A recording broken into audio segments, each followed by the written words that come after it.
Oberst Heinrich Bäumer's hands gripped the cupola of his Panther tank as he surveyed the Norman countryside through binoculars on the morning of July 18th, 1944. What he saw made no tactical sense. Across a 5-kilometer front, American Sherman tanks were maneuvering with a precision that seemed impossible for such a dispersed force. Units separated by hills and hedgerows were conducting coordinated flanking movements, as if guided by an invisible conductor. They move like a school of fish, his gunner, Feldwebel Kraus, observed. One turns, they all turn. Bäumer had no framework to understand what he was witnessing. His Panther Company operated on the German military tradition dating back to Frederick the Great. Junior officers made independent decisions based on their commander's intent. Communication between tanks was minimal, relegated to hand signals and occasional radio transmissions kept brief to avoid detection. Each tank commander was a Prussian officer in miniature, trained to assess, decide, and act independently. The Americans, he was discovering, fought entirely differently. What Bäumer couldn't see was the invisible web of radio communication that bound those Sherman tanks into a single, responsive organism. Inside each Sherman, the SCR 508 radio hummed continuously. Company commanders spoke to platoon leaders. Platoon leaders coordinated with individual tanks. Battalion commanders orchestrated multiple companies simultaneously. Forward observers called artillery. Air liaison officers directed fighter bombers. The entire American force operated inside a real-time information network that the Germans had never imagined possible. The story of American radio superiority began years before the first Sherman rolled into combat. In 1940, Army Chief of Staff George C. Marshall witnessed a training exercise at Fort Benning, where tank units struggled to coordinate attacks using flag signals and motorcycle couriers. Marshall, who had seen firsthand how poor communication contributed to stalemate in World War I, made an unprecedented decision.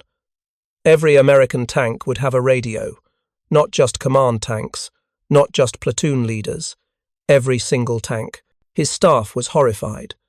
Major General Adna Chaffee, architect of American armored doctrine, calculated the cost and declared it impossible. "Sir, we're talking about thousands of radios. The expense would be astronomical. The Germans and British only equip command tanks." Marshall's response shaped the war. "Then we'll beat the Germans and British. A tank without a radio is a blind man with a rifle. He might be dangerous, but he can't coordinate with anyone. I want every tank driver, every gunner, every commander able to talk to each other instantly. Make it happen." The implications were revolutionary.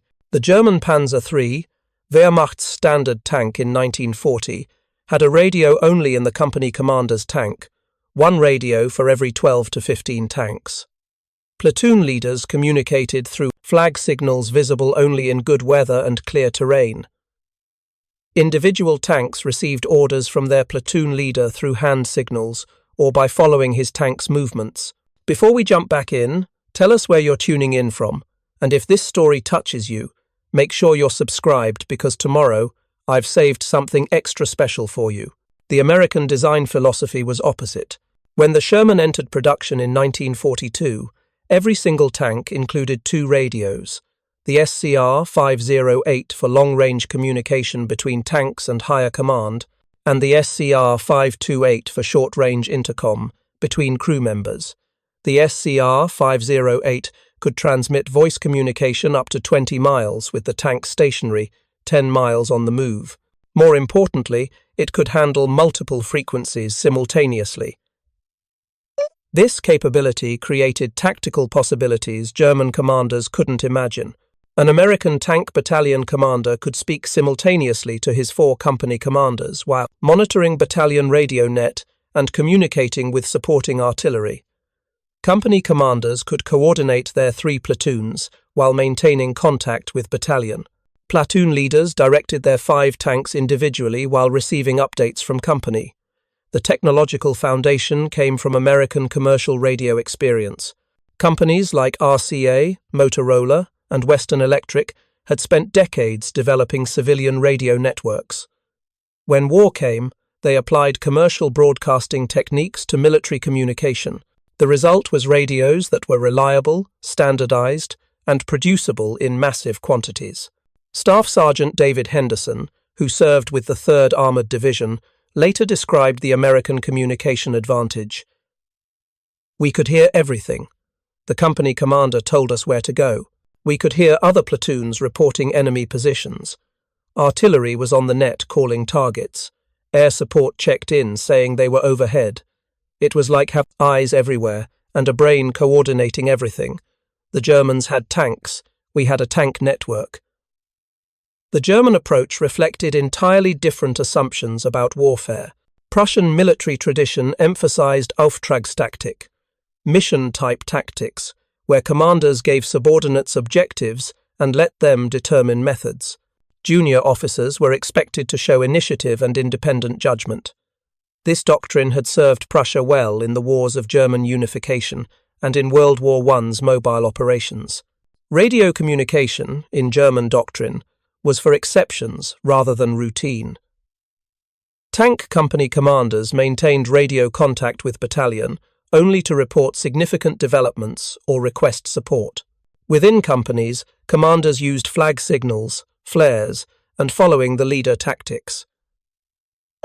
The system worked adequately when tanks operated in visual contact within a few hundred meters, but it collapsed when situations demanded rapid coordination across dispersed forces. German tank companies couldn't quickly concentrate forces from multiple directions.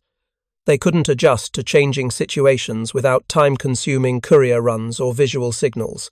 Most critically, they couldn't integrate with artillery, air support, and infantry in real time. Hauptmann Werner Hahn, commanding a company of Panzer IVs in Normandy, documented the communication breakdown in his war diary. The 27th of June 1944, engaged enemy tanks near Caen, destroyed 2 Shermans, called for artillery support, took 45 minutes for fire mission to arrive. By then, Americans had withdrawn, requested Luftwaffe support, told no aircraft available in sector.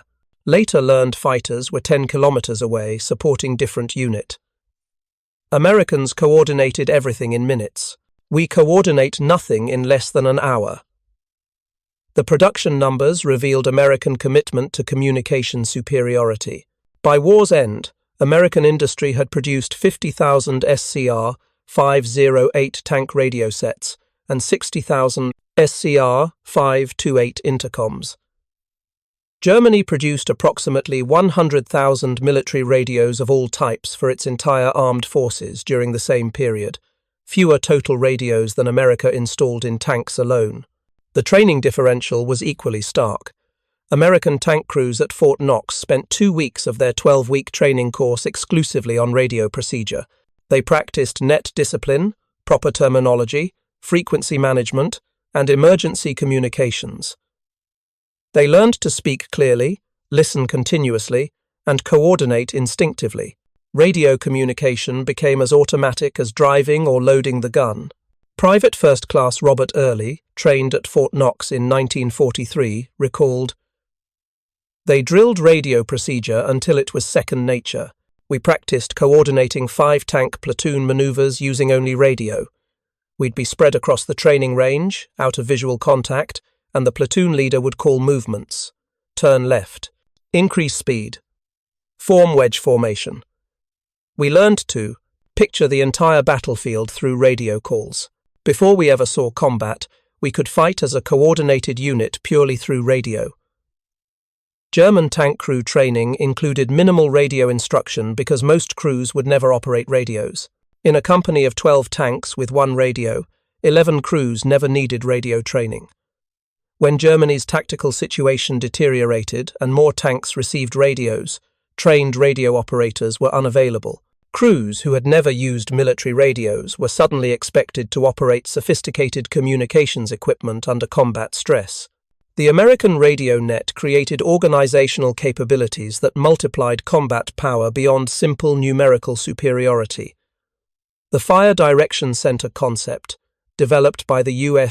Army in 1942, allowed tank commanders to call artillery fire missions directly without routing requests through chain of command. A Sherman platoon leader spotting enemy tanks could have artillery shells landing on target within 3 minutes. The coordination extended to air support. Forward air controllers, riding in tanks or armored vehicles, maintained direct radio contact with fighter bombers circling overhead. Tank commanders encountering strong resistance could have P-47 Thunderbolts attacking with rockets and bombs in less than 10 minutes. The entire system operated through interlocking radio networks that tied tanks, artillery, infantry, and aircraft into responsive combined arms teams. July 18th, 1944, 0530 hours. The British 8th Corps prepared to launch Operation Goodwood, the largest armoured assault in British military history. 3 armoured divisions, 11th, Guards, and 7th, would attack on a narrow front east of Caen, supported by American artillery and aircraft. The objective was to break through German lines and exploit into open country beyond. The Guards' armoured division would lead the assault with approximately 500 tanks, predominantly American-supplied Shermans. What made this operation unprecedented wasn't the number of tanks, but how they would be controlled. For the first time in military history, an entire armoured division would manoeuvre as a unified force coordinated through radio communication alone. Major General Alan Adair, commanding the Guards' armoured division, had spent weeks preparing his radio network. Every tank had functioning radios. Every company commander knew the battalion frequency. Every battalion commander monitored division net. Artillery liaison officers rode in command tanks with direct communication to fire direction centres. RAF forward controllers maintained contact with bomber streams and ground attack aircraft. The radio network had been tested, refined, and rehearsed. Squadron commanders practiced coordinating their tanks using only radio while spread across several square kilometres. Procedures were standardised, code words established, frequencies assigned and verified. The Guards' armoured division had transformed itself from a collection of tank squadrons into a single networked fighting organism. At 0545 hours, the preliminary bombardment began. Over 2,000 artillery pieces and 1,000 heavy bombers saturated German positions. At 0745, Major General Adair transmitted a single radio message: "All stations, advance." 500 tanks began moving forward simultaneously. Across German lines, Oberst Hans von Luck commanded Kampfgruppe von Luck, defending the sector east of Caen. Von Luck was an experienced panzer commander who had fought in Poland, France, and Russia. He had faced mass tank attacks before, but nothing had prepared him for what he witnessed that morning. Through his binoculars, von Luck saw the British armour advancing in waves that seemed to coordinate without visible signals. Tanks on the left flank adjusted speed to maintain alignment with tanks on the right, though separated by hundreds of metres and hedgerows. When his anti-tank guns knocked out lead tanks, others immediately manoeuvred around them without confusion or delay. Units encountering German strongpoints bypassed them smoothly, while other tanks moved to suppress them, all without any apparent pause for orders or coordination. "They're communicating constantly," von Luck's intelligence officer observed, listening to the overwhelming radio traffic on German monitoring equipment. "Every tank is talking. Squadron leaders are directing individual tanks. Their commanders can see the entire battlefield through radio reports." Von Luck's own command net consisted of a single radio, connecting him to his 3 battalion commanders. Communication to company and platoon levels required motorcycle couriers or field telephone lines. He could give his battalions general orders, but detailed coordination was impossible. His Kampfgruppe fought as 3 separate battalions, not a unified force. The British radio net allowed unprecedented tactical flexibility. When the lead squadrons of the 2nd Armoured Battalion encountered German 88mm anti-tank guns in Cagny, the situation was transmitted instantly across the division. Within minutes, artillery fire missions were called by tank commanders, who could see the German positions. P-47 Thunderbolts, monitoring the division's air support frequency, rolled in with rockets. Follow-on squadrons received updates, and altered their advance routes to avoid the kill zone. The entire division adjusted to local tactical situations in real time. Captain Lord Carrington, commanding a Sherman squadron in the Irish Guards, described the coordination. I could hear everything happening across the division. When the Grenadiers encountered difficulty on the left, I knew before my own battalion commander told me. When artillery reported enemy concentrations ahead, I adjusted my route immediately. We moved like fingers of a hand, separate but coordinated by a single nervous system. The Germans moved like separate fists flailing independently. The radio coordination extended beyond tank-to-tank communication. American artillery forward observers, attached to British units, transformed artillery support into a responsive system. Traditional artillery fire missions required formal requests passed through command channels, plotted by fire direction centers, and executed after confirmation, a process taking 20 to 30 minutes. The American forward observer system collapsed these steps. Observers in tanks maintained open radio connections to fire direction centers. They could call fire missions using standardized terminology that eliminated confusion. Fire direction centers computed targeting solutions while observers were still speaking. Artillery battalions maintained prepared concentrations that could be triggered with single code words. The result was artillery response measured in minutes rather than hours. Lieutenant James Bramwell, forward observer with the 3rd Royal Horse Artillery, documented the speed, 0815, observed enemy anti-tank guns, Cagney. Village. Called fire mission. 0818. First shells landing. 0822. Target suppressed, advance resumed. Total time, 7 minutes from observation to suppression. The Germans needed an hour to accomplish what we did in minutes. German artillery operated on different principles. Fire missions followed rigid procedures requiring written requests, map coordinates verified by multiple officers, and formal authorization before guns fired. Flexibility was sacrificed for precision and safety. The system worked adequately for prepared operations, but collapsed when situations demanded rapid response.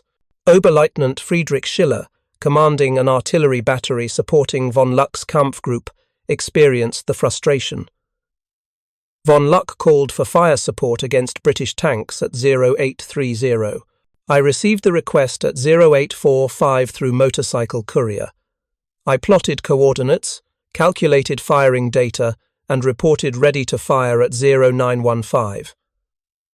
By then, von Luck reported British tanks had moved, requested different coordinates. We fired at 0930, at positions the British had left 20 minutes earlier.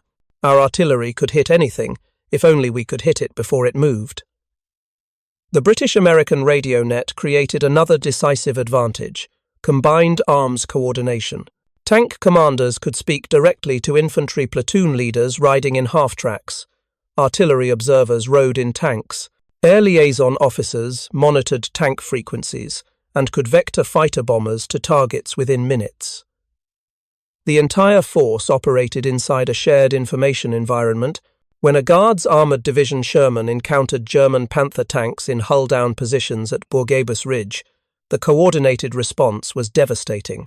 The tank commander reported enemy contact while backing into cover. Artillery observer in an accompanying tank called fire mission on reported German positions. Air liaison officer requested immediate air support. Within 8 minutes, artillery was suppressing the German position while P-47 seconds attacked with rockets, allowing British tanks to maneuver around the flank. The Germans could achieve similar combined arms coordination given time to plan and prepare, but the radio net allowed Americans and British to coordinate spontaneously, responding to unexpected situations in minutes rather than hours. Every German tactical success prompted immediate American adjustment. Every German strongpoint faced coordinated artillery, air, and armor attack before defenders could consolidate. The psychological impact on German defenders was profound.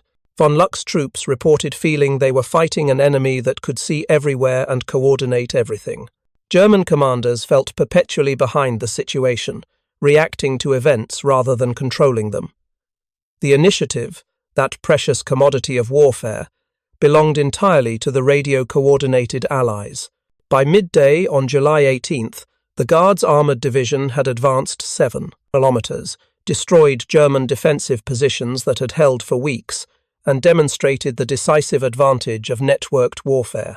British losses were substantial, approximately 200 tanks knocked out or damaged. But the tactical coordination enabled by radio had achieved something impossible with traditional command methods: the synchronized assault of 500 tanks operating as a unified force. Von Luck, watching the British advance from his command post, understood he was witnessing a transformation in warfare. They have created something new, not just more tanks, but tanks. Preparing and narrating this story took us a lot of time, so if you are enjoying it, like this video, it means a lot to us. Now back to the story, that think collectively. Every vehicle is a sensor reporting to a central intelligence. Every crew can call upon the entire division's firepower. We are fighting not against tank units, but against a tank organism. Our Panther is superior to their Sherman in every technical measure, but they coordinate 10 Shermans against every Panther, always attacking from multiple directions simultaneously. Technical superiority becomes meaningless against coordinated numerical superiority. The operation demonstrated principles that would define armoured warfare for the remainder of the conflict. Information superiority enabled by radio networks was force multiplication, more decisive than armour thickness or gun caliber.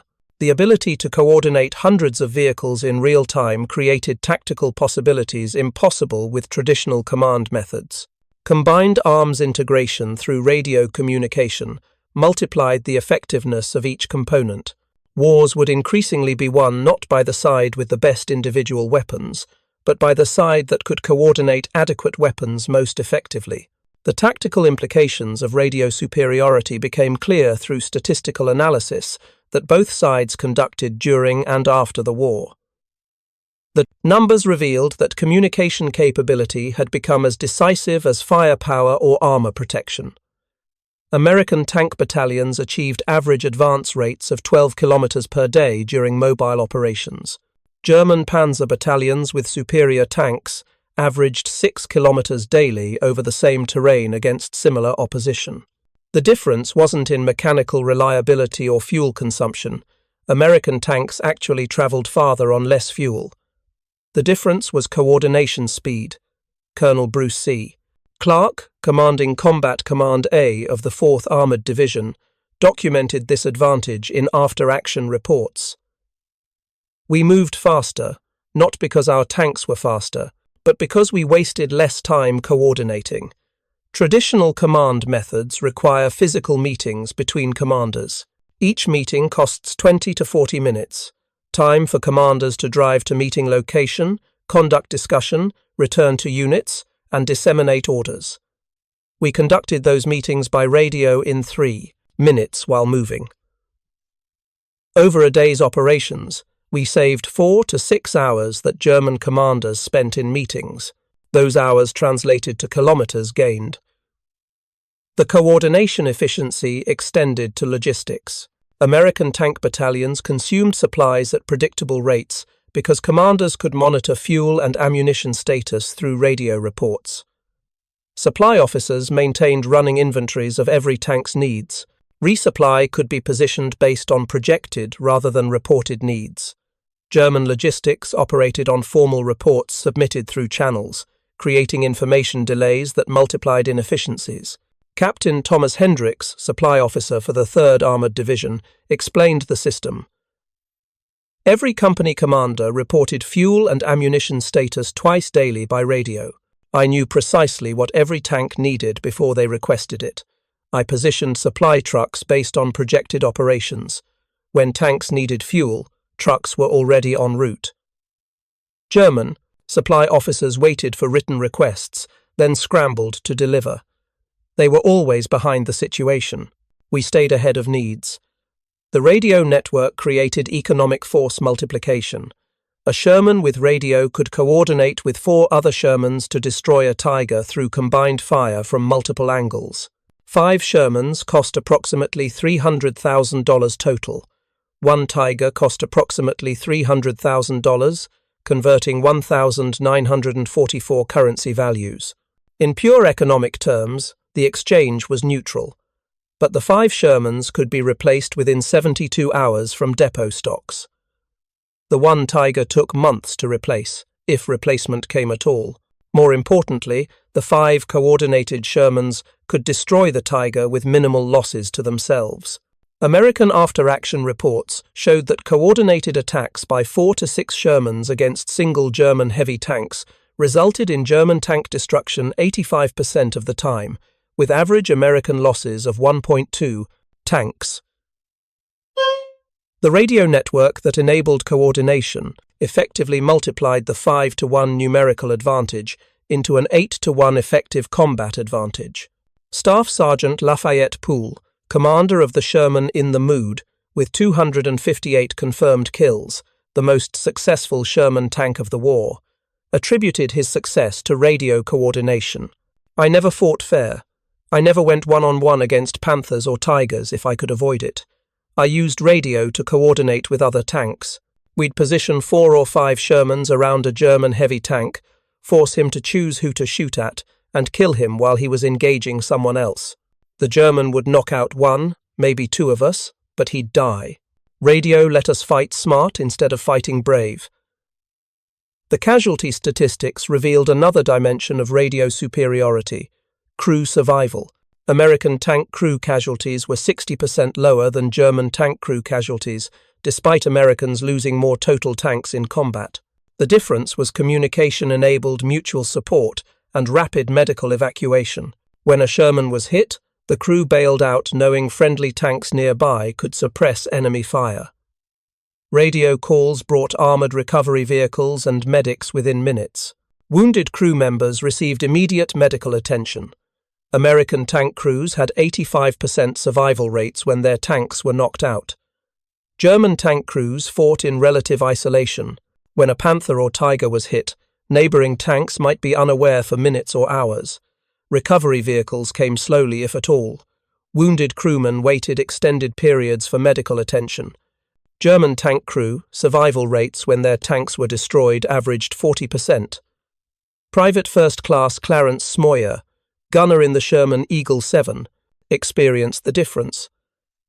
"We took a hit near Cologne that set us on fire. We bailed out and ran for cover. Within 30 seconds, our platoon leader was suppressing the German position that hit us.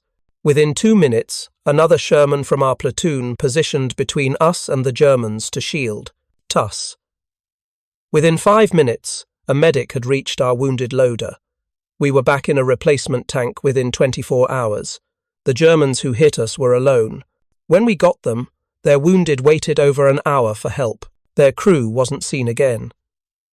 The radio network enabled tactical innovations impossible with traditional command methods. The recon by fire technique, where American tanks would deliberately draw German fire to locate defensive positions, worked only because the tank drawing fire could immediately call artillery and air support on revealed positions. The bounding overwatch movement, where tank platoons alternated advancing and covering, required constant radio coordination. The hasty attack, where tank commanders could brief their platoons while moving to assault positions, compressed planning time from hours to minutes. These techniques multiplied American combat effectiveness beyond what raw numbers suggested. Post-war analysis by the U.S. Army War College concluded that radio coordination improved American tactical effectiveness by approximately 40% compared to forces using traditional signal-based command methods. A radio-equipped American tank battalion was roughly equivalent to 1.4 battalions using traditional communications. German commanders recognized their communication disadvantage, but lacked industrial capacity to remedy it. Albert Speer, Armaments Minister, received requests from field commanders for 50,000 additional tank radios in late 1943. German industry, already struggling to produce tanks, guns, and ammunition, couldn't fulfill the request. By 1944, Radio production for all military purposes had dropped to 3,000 units monthly, barely enough to replace combat losses. The production disparity created a widening gap. American industry produced more tank radios monthly than Germany produced annually. American radio technology improved continuously with better range, reliability, and clarity. German radio technology stagnated as resources were diverted to other needs. By 1945, American tank radios were 2 generations ahead of German equivalents in every performance measure. The training gap widened similarly. Fort Knox graduated 2,000 radio-trained tank crewmen monthly by 1944. Every graduate had operated tank radios for 80-plus hours in training. German tank schools, desperately short of radios, reduced radio instruction to classroom theory. Many German tank crewmen first operated military radios under combat conditions, learning while fighting. The cumulative effect was decisive. German tactical excellence, superior tank engineering, and skilled individual tankers couldn't overcome communication inferiority.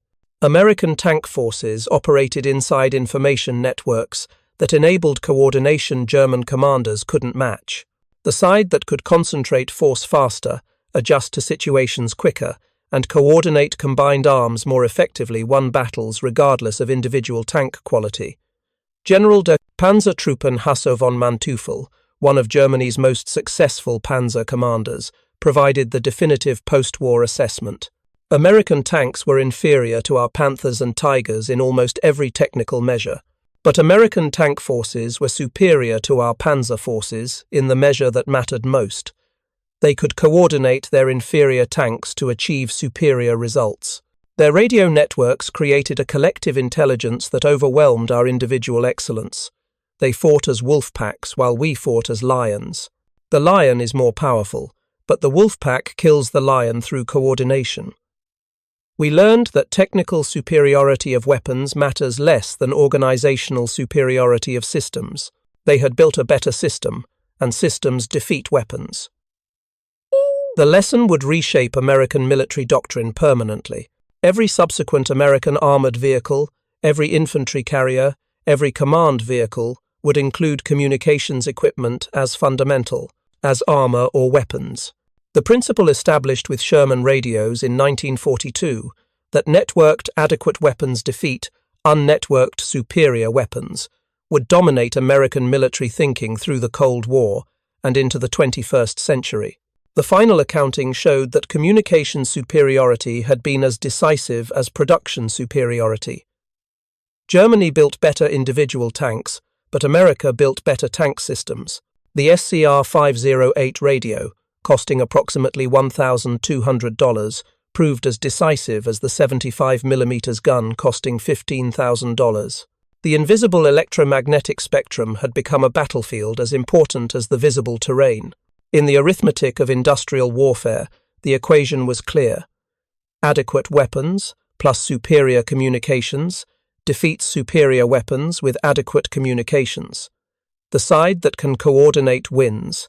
The side with the better radio network controls the battlefield. Germany learned this lesson in defeat.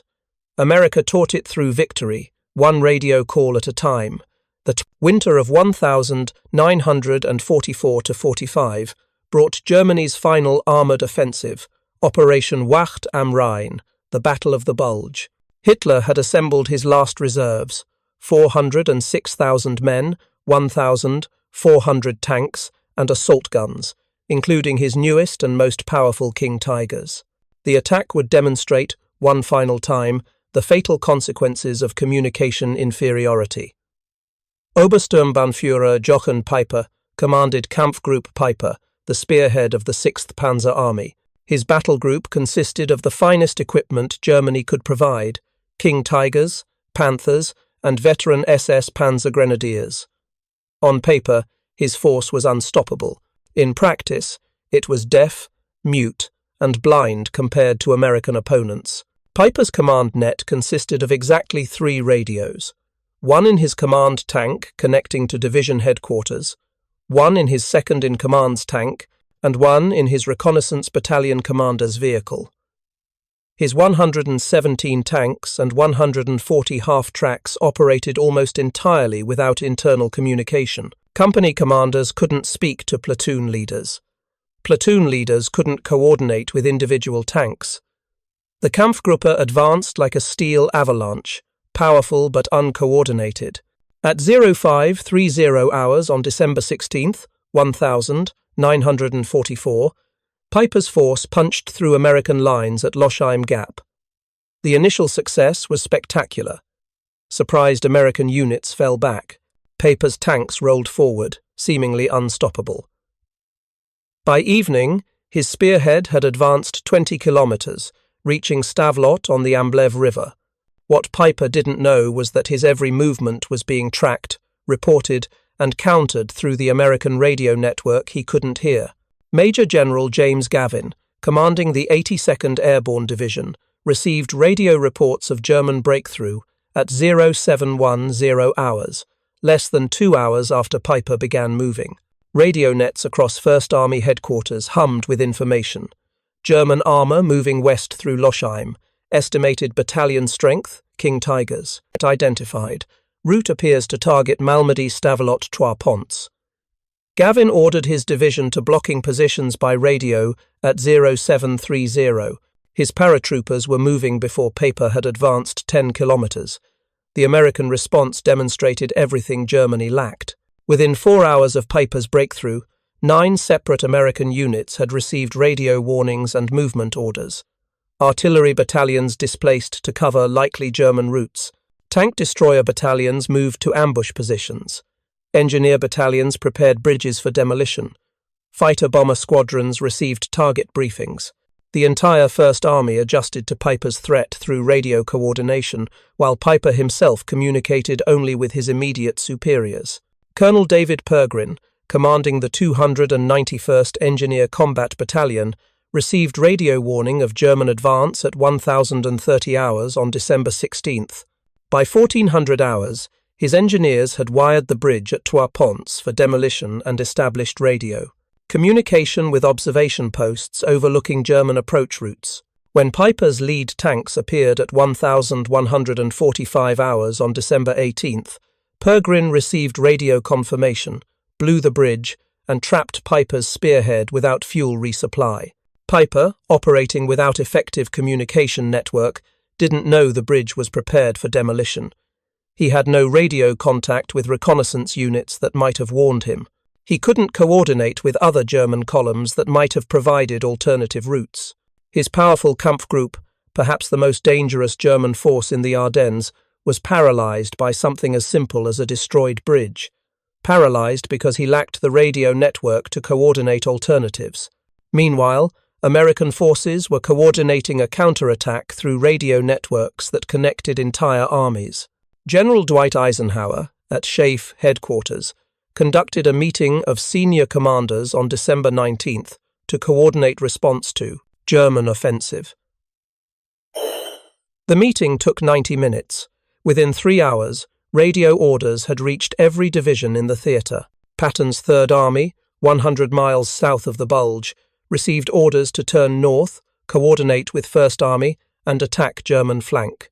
The speed of American reorientation was unprecedented in military history.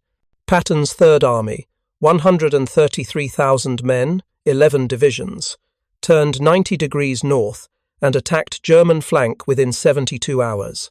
The movement required coordinating thousands of vehicles, rerouting supply columns, repositioning artillery, and briefing every unit on new objectives. It was accomplished almost entirely through radio communication. Major General Manton Eddy, commanding 12 Corps in Patton's army, described the coordination. We received orders by radio on December 19th at 1700 hours to turn north and attack. By 1800, I had briefed my division commanders by radio. By 2000, they had briefed their regiments. By midnight, every company commander knew his objectives. We moved on December 20th fully coordinated. In World War I, that coordination would have taken a week of written orders and courier runs. We did it in 24 hours through radio. The German response to their initial success was glacially slow by comparison. Hitler learned of Piper's breakthrough on December 17th. He issued orders for exploitation on December 18th. Those orders reached field commanders on December 19th. By the time German forces attempted to coordinate follow-up attacks, American radio-coordinated defenses had solidified. The critical 48-hour window when German success was possible had closed before German command system could exploit it. Generalfeldmarschall Walter Model, commanding Army Group B in the Ardennes, experienced the frustration of communication inferiority directly. His headquarters could communicate with corps and division commanders through radio and telephone, but coordination below division level required courier runs or motorcycle messengers. When he ordered coordinated attacks by multiple divisions, each division executed at different times because internal coordination was impossible. German attacks came piecemeal, allowing Americans to defeat them sequentially. The American artillery response particularly demonstrated radio superiority. The Ultra system, breaking German radio codes, provided American commanders with warning of German attacks. But the advantage of knowing German plans meant nothing without ability to respond quickly. Radio networks turned intelligence into action. On December 22nd, Ultra intercepts revealed German plan to attack Bastogne from 3 directions simultaneously. The information reached 8 Corps Artillery Commander Brigadier General Anthony McAuliffe within 2 hours. McAuliffe coordinated 11 artillery battalions, 132 guns, through radio network. When Germans attacked, they walked into pre-registered concentrations, fired by dozens of batteries coordinating through radio. German attack collapsed under artillery fire, called and adjusted by forward observers, speaking directly to fire direction centers. German artillery operated on different principles that negated their numerical strength. Germany had more artillery tubes in the Ardennes than Americans, but German batteries couldn't coordinate rapid mass fire. Each battery received orders through separate channels. Fire missions required formal requests and written confirmations. Artillery commanders couldn't speak directly to forward observers. The result was impressive firepower that responded slowly and concentrated inadequately. Oberstleutnant Georg Pabst, commanding an artillery regiment supporting the offensive, documented the difference. December 23rd. Requested fire mission at 0900 to support attack on Bastogne. Request went to division, division to corps, corps back to division artillery to me at 1030. Plotted mission, reported ready to fire at 1100. Infantry, reported they had already taken the position and needed fire elsewhere. New request cycle began. Americans called fire missions by radio and had shells landing in minutes. We sent courier requests and fired at objectives that no longer existed. The psychological impact of communication inferiority became crushing. German commanders felt they were fighting in fog while Americans operated in daylight. American units appeared to anticipate German movements, reinforcing threatened sectors before attacks arrived. American artillery seemed to target German concentrations before they moved. American fighter bombers hit German columns that had just emerged from forest cover. German commanders suspected betrayal, not realizing they were experiencing the effects of networked warfare. Oberst Meinrad von Lauschert, commanding 2nd Panzer Division, wrote in his war diary, "The Americans know everything, where we are going, what we intend. They coordinate everything against us. Our attack is met by artillery we didn't know was in range. We bypass one roadblock and encounter another positioned exactly to block our alternate route. Their tanks appear from multiple directions simultaneously, as if guided by invisible hands. We are fighting blind against an enemy who sees everything." What von Lauschert interpreted as intelligence superiority was actually communication superiority. American units shared information continuously through radio nets. A reconnaissance patrol spotting German tanks reported immediately by radio. The information reached battalion, regiment, division, and corps within minutes. Units across the entire sector adjusted based on real-time reporting. German commanders saw American prescience. They were actually experiencing American communication. By December 26th, when Patton's tanks broke through to Bastogne, the German offensive had failed. Superior German tanks had been defeated by superior American coordination.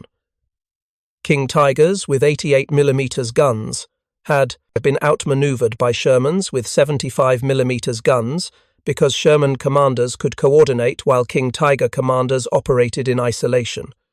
The casualties told the story in human terms.